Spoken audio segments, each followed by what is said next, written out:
ಅಣ್ಣ ತಂಗಿ ಸೆಂಟಿಮೆಂಟು ಅಥವಾ ಯಾವುದೇ ಒಂದು ರಿಲೇಷನ್ಶಿಪ್ಸ್.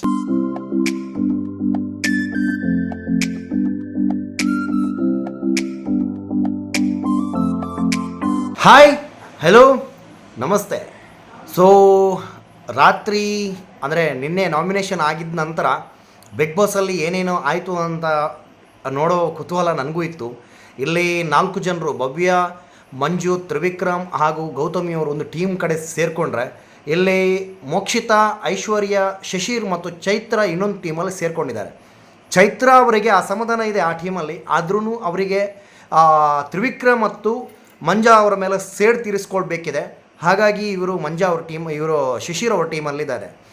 ಮತ್ತು ಉಳಿದವರು ಆಟಕ್ಕುಂಟು ಲೆಕ್ಕಕ್ಕಿಲ್ಲದಾಗಿದ್ದಾರೆ. ಯಾಕಂದರೆ ನಾನು ನಿನ್ನೆ ವಿಡಿಯೋದಿಂದ ಹೇಳ್ತಾ ಇದ್ದೇನೆ, ಶೋಭಾ ಶೆಟ್ಟಿ ಅವರು ಬಂದ ದಿವಸ 1-2 ದಿವಸ ಕಾಣಿದ್ದು ಬಿಟ್ಟರೆ ಬಿಗ್ ಬಾಸಲ್ಲಿ ಕಾಣ್ತಾ ಇಲ್ಲ ಅಂತ ನನ್ನ ಪ್ರಕಾರ ಅನಿಸುತ್ತೆ. ಸೊ ನಿಮಗೂ ಹಾಗೆ ಅನಿಸುತ್ತೆ ಅಂತ ಗೊತ್ತಿಲ್ಲ, ಅನ್ನಿಸ್ಲೂಬಹುದು. ಯಾಕಂದರೆ ಶೋಭಾ ಶೆಟ್ಟಿ ಅವರು ಕಾಣ್ತಾನೇ ಇಲ್ಲ ಬಿಗ್ ಬಾಸಲ್ಲಿ, ಅವರನ್ನು ತೋರಿಸ್ತಾ ಇಲ್ವೋ ಅಥವಾ ಕಾಣ್ತಾ ಇಲ್ವೋ ಗೊತ್ತಿಲ್ಲ.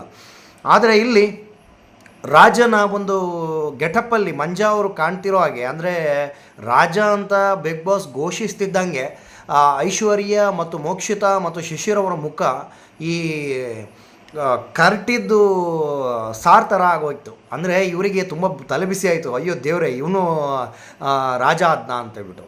ಸೊ ರಾಜಾದ ಮಂಜನಿಗೆ ತ್ರಿವಿಕ್ರಮ್ ಅವರು ಸಹಾಯ ಮಾಡ್ತಾರಾ ಅಥವಾ ಮಂಜಾ ಅಂದರೆ ರಾಜಾದ ಮಂಜಾ ತ್ರಿವಿಕ್ರಮ್ಗೆ ಸಹಾಯ ಮಾಡ್ತಾರಾ ಅಂತ ನೋಡಬೇಕು. ಯಾಕಂದರೆ ಅವರು ಲಾಸ್ಟ್ ವೀಕಲ್ಲಿ ಪ್ರಾಮಿಸ್ ಮಾಡಿದ್ರು, ನಾವಿಬ್ಬರು ಸೇರಿಬಿಡೋಣ ಅಂತೇಳ್ಬಿಟ್ಟು.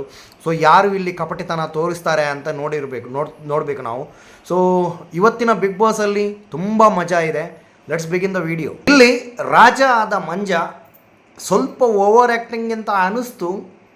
ಅಂದರೆ ಅವರು ರೈಟ್ ಮತ್ತು ಲೆಫ್ಟು ಸ್ಟ್ರಾಂಗ್ ಆಗಿರೋ ಕಂಟೆಸ್ಟೆಂಟ್ಗಳನ್ನೇ ಇಟ್ಟು ಸ್ವಲ್ಪ ಸೇಫ್ ಗೇಮ್ ಆಡೋಕ್ಕೆ ಹೋದರು. ಆದ್ರೂ ಇಲ್ಲಿ ನಮ್ಮ ಹನುಮಂತು ಮತ್ತು ಧನರಾಜ್ ಅವರ ಒಂದು ಗೇಮ್ ಪ್ಲ್ಯಾನ್ ಒಂದಿಷ್ಟು ಅವರು, ಅಂದರೆ ಈ ಒಂದು ಟಾಸ್ಕನ್ನು ವೆರಿ ಫನ್ನಿಯಾಗಿ ತಗೊಂಡಿದ್ದು ಅವರಿಬ್ಬರೇ. ಅಲ್ಲಿ ಉಪಯೋಗ ಮಾಡಿದ್ರು. ರಾಜನ್ಗಿಂತ ಜಾಸ್ತಿ ತ್ರಿವಿಕ್ರಮ್ ಅವರು ಕಾಲನ್ನು ಒತ್ತಿಸ್ಕೊಂಡು ಒಂದು ಫನ್ನಿ ರೀತಿಯಲ್ಲಿ ಇನ್ಸಿಡೆಂಟ್ ಆಗಿ ಮಾಡ್ಕೊಂಡು ಹೋದರು. ರಜತ್ ಇಲ್ದಿದ್ರೆ ತ್ರಿವಿಕ್ರಮ್ ಅವರು ಕ್ಯಾಪ್ಟನ್ ಅಂದರೆ ಮಹಾರಾಜ ಆಗಬೇಕು ಅಂತ ನನ್ನ ಆಸೆ ಇತ್ತು. ಯಾಕಂದರೆ ಅವರು ಹೆಂಗೆ ನಡೆಸ್ಕೊಡ್ತಾರೆ ಅಂತ ಒಂದು ಇಮ್ಯಾಜಿನೇಷನ್ ಇತ್ತು. ಯಾಕಂದರೆ ಲಾಸ್ಟ್ ವೀಕು ರಜತ್ ಅವರು ಕಿಚ್ಚ ಸುದೀಪ್ ಅವರು ಮುಂದೆನೇ ಅವ್ರಿಗಿಂತ ಚೆನ್ನಾಗಿ ಹೋಸ್ಟ್ ಮಾಡಿದರು ಅಂತ ನನ್ನ ಅನಿಸಿಕೆ. ಅಂದರೆ ಒಂದು ಮಾತಾಡಿದ ರೀತಿ ಚೆನ್ನಾಗಿರ್ತಿತ್ತು.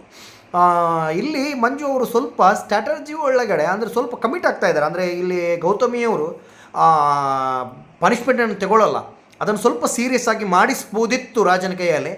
ರಾಜ ಅವರು ಎಲ್ಲೋ ಒಂದು ಕಡೆ ಬಿಟ್ಕೊಟ್ರು ಅಂತ ನನ್ನ ಅನಿಸಿಕೆ. ಇಲ್ಲಿ ತ್ರಿವಿಕ್ರಮ್ ಅವರು ಮತ್ತು ಭವ್ಯ ಅವರನ್ನ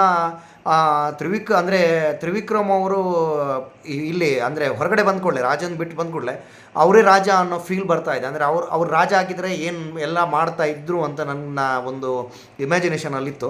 ಸೊ ತ್ರಿವಿಕ್ರಮ್ ಅವರು ರಾಜ ಆಗಿರಬೇಕು ಅಂತ ಅನಿಸುತ್ತೆ ನನಗೆ. ಇಲ್ಲಿ ಚೈತ್ರ ಕುಂದಾಪುರ ಅವರು ನಾನು ಮಾತಾಡ್ತೇನೆ ನೆಕ್ಸ್ಟ್ ವೀಕಿಂದ ಮಾತಾಡ್ತೇನೆ ಅಂತ ಕಳೆದ ಒಂದು 4-5 ವಾರದಿಂದ ಹೇಳ್ತಾ ಇದ್ದಾರೆ. ಅವ್ರು ಯಾವಾಗ ಮಾತಾಡ್ತಾರೆ, ನನಗೆ ಯಾವ ಕಂಟೆಂಟ್ ಸಿಗುತ್ತೆ ಅಂತ ನಾನು ಕಾಯ್ತಾ ಇದ್ದೇನೆ. ಅವ್ರು ಮಾತಾಡ್ತಾನೇ ಇಲ್ಲ. ಇಲ್ಲಿ ಕೂಡ ಗಲಾಟೆ ಮಾಡ್ತಾ ಇದ್ದಾರೆ. ಆದ್ರೂ ಅವರಿಗೆ ಗೊತ್ತಿದೆ ಅವರು ತಪ್ಪು ಅಂತ ಹೇಳ್ಬಿಟ್ಟು ಮತ್ತು ಪುನಃ ಹೇಳ್ತಾರೆ, ನನ್ನ ಒಬ್ಬರ ಶಿಕ್ಷೆಗಾಗಿ ಮನೆಯವರಿಗೆಲ್ಲ ಯಾಕೆ ಶಿಕ್ಷೆ ಕೊಡ್ತೀರಾ ಅಂತ ಹೇಳ್ಬಿಟ್ಟು. ಇಲ್ಲಿ ಫಿಟ್ಟಿಂಗ್ ಮಾಸ್ಟ್ರು ಅಂದರೆ ಹೇಳಿಕೊಟ್ಟಿರೋ ಬೇರೆಯೇ, ಅವರು ಫೈಟ್ ಮಾಡೋಕ್ಕೆ ಹೋಗಿದ್ದು ರಜತ್ ಅವರ ಹತ್ರ. ಇಲ್ಲಿ ತುಂಬ ಓವರ್ ಆ್ಯಕ್ಟಿಂಗ್ ಅಂತ ಹೇಳಿ ಅನಿಸೋದು ನನಗೆ ಗೌತಮಿ ಅವರು ಮತ್ತು ಮೋಕ್ಷಿತಾ ಅವರು. ಯಾಕಂದರೆ ಗೌತಮಿ ಅವರು ಎಲ್ಲೋ ಸ್ವಲ್ಪ ಮಂಜಾ ಅವರು ಸಾಫ್ಟ್ ಕಾರ್ನ ತೋರಿಸ್ತಾರೆ ಅಂತ ಅಂದ್ಕೊಂಡಿದ್ರು ಏನೋ ಗೌತಮಿ ಅವರು. ಇಲ್ಲಿ ಅವರೇ ಅವ್ರದ್ದು ಒಂದು ಅಂದರೆ ಇಮ್ಯಾಜಿನೇಷನ್ ಲೋಕದಲ್ಲಿದ್ದಾರೆ. ನಾನು ಬೇರೆ ಊರಿನ ರಾಣಿ, ಅಂದರೆ ಬೇರೆ ಇದರ ರಾಜ್ಯದ ರಾಣಿ. ಸೊ ನಾನು ಇಲ್ಲಿ ಮಾರುವೇಷದಲ್ಲಿ ಇದ್ದೇನೆ ಅಂತ ಹೇಳ್ಬಿಟ್ಟು ಗೌತಮಿ ಅವರು ತನ್ನದೇ ಒಂದು ರಾಜ್ಯ ಕಟ್ಕೊಂಡು ತನ್ನದೇ ಒಂದು ಸ್ಟ್ರಾಟಜಿಯಲ್ಲಿ ಇದ್ದಾರೆ. ಬಿಗ್ ಬಾಸ್ ಒಂದು ಆಟ ಅಂತ ನಾವು ತಿಳ್ಕೊಂಡ್ರೆ ಅದು ತಪ್ಪು. ಯಾಕಂದರೆ ಇದು ಅವರವರ ಮನಸ್ಸುಗಳ ಆಟದ ಜೊತೆ ನಮ್ಮ ಮನಸ್ಸುಗಳನ್ನು ಆಟೋಮೆಟಿಕ್ಕಾಗಿ ಕನೆಕ್ಟ್ ಆಗುತ್ತೆ. ನಾವು ಅವರ ಭಾವನೆಗಳಿಗೆ ಕನೆಕ್ಟ್ ಆಗೋದು ನನಗೆ ಅದು ಖುಷಿಯಾಗುತ್ತೆ. ಯಾಕಂದರೆ ಅವರು ಗಲಾಟೆ ಮಾಡ್ತಾ ಇರ್ತಾರೆ, ಆದರೆ ನಮಗೆ ಪರ್ಸ್ನಲಾಗಿ ನಮ್ಗೆ ಸಿಟ್ಟು ಬರುತ್ತೆ. ಅವರು ಅಳ್ತಾರೆ, ಹಾಗೆ ಪರ್ಸ್ನಲಾಗಿ ನಮಗೆ ಅಳು ಬರುತ್ತೆ. ಇಲ್ಲಿ ಏನು ಅಂದರೆ ಬಿಗ್ ಬಾಸ್ ಮಂಜಾ ಅವರಿಗೆ ಒಂದು ಟಾಸ್ಕ್ ಕೊಡ್ತಾರೆ, ಇಬ್ಬರನ್ನು ಅಳಿಸಬೇಕು, ಇಬ್ಬರನ್ನು ನಗಿಸಬೇಕು ಅಂತ. ನಗೋದಂತೂ 100% ನನಗೆ ಗೊತ್ತಿತ್ತು. ಒಂದು ಕಡೆ ತ್ರಿವಿಕ್ರಮ್ ಅವರು ಇರ್ತಾರೆ ಅಂತ ಹೇಳ್ಬಿಟ್ಟು, ಇನ್ನೊಂದು ಕಡೆ ರಜತ್ ಅವರನ್ನು ಸೇರಿಸಿ ತುಂಬ ಚೆನ್ನಾಗಿ ನಗಿಸಿದರು.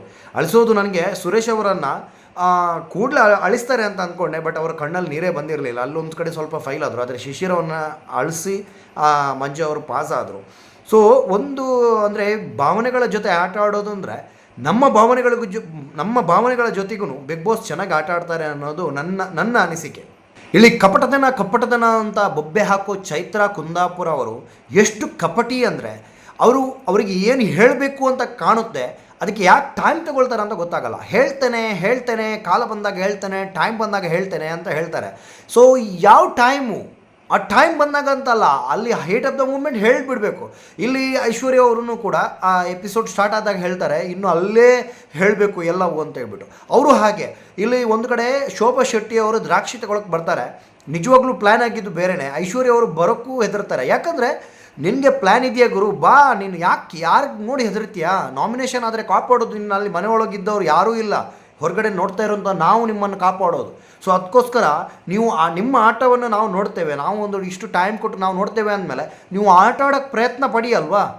ನಾವು ಅಂದರೆ ಡೇ 1 ಯಾರ್ಯಾರು ನೋಡ್ತಾ ಇದ್ದೀರೋ ಅವರು 100% ಯಾವುದೂ ಎಪಿಸೋಡನ್ನು ತಪ್ಪಿಸ್ಲಿಲ್ವೋ ಅವರು ಮಾತ್ರ ಇವತ್ತಿನ ಬಿಗ್ ಬಾಸ್ ಲಾಸ್ಟಲ್ಲಿ 100% ಹತ್ತಿದ್ದಾರೆ. ಯಾಕಂದರೆ ಒಂದು ಅಣ್ಣ ತಂಗಿ ಸೆಂಟಿಮೆಂಟು ಅಥವಾ ಯಾವುದೇ ಒಂದು ರಿಲೇಷನ್ಶಿಪ್ ಸೆಂಟಿಮೆಂಟ್ ಇದ್ದರೆ ಅವರ ಕಣ್ಣಲ್ಲಂತೂ ಒಂದು ಹನಿ ನೀರಾದರೂ ಬರುತ್ತೆ. ಯಾಕಂದರೆ ಮೋಕ್ಷಿತ್ ಅವರು ಹಾಡು ಆಡ್ತಾ ಇದ್ದಾಗ ಎಲ್ಲರೂ ಒಂದು ಹನಿಯಾದರೂ ಕಣ್ಣು ನೀರು ಹಾಕಿದರು. ಸೊ ಇವತ್ತಿನ ಬಿಗ್ ಬಾಸ್ ಇಷ್ಟು. ನಮ್ಮ ಚಾನಲನ್ನು ಲೈಕ್ ಮಾಡಿ, ಸಬ್ಸ್ಕ್ರೈಬ್ ಮಾಡಿ ಹೇಳ್ತಾ, ಸೊ ಟೇಕ್ ಕೇರ್, ಬಾಯ್.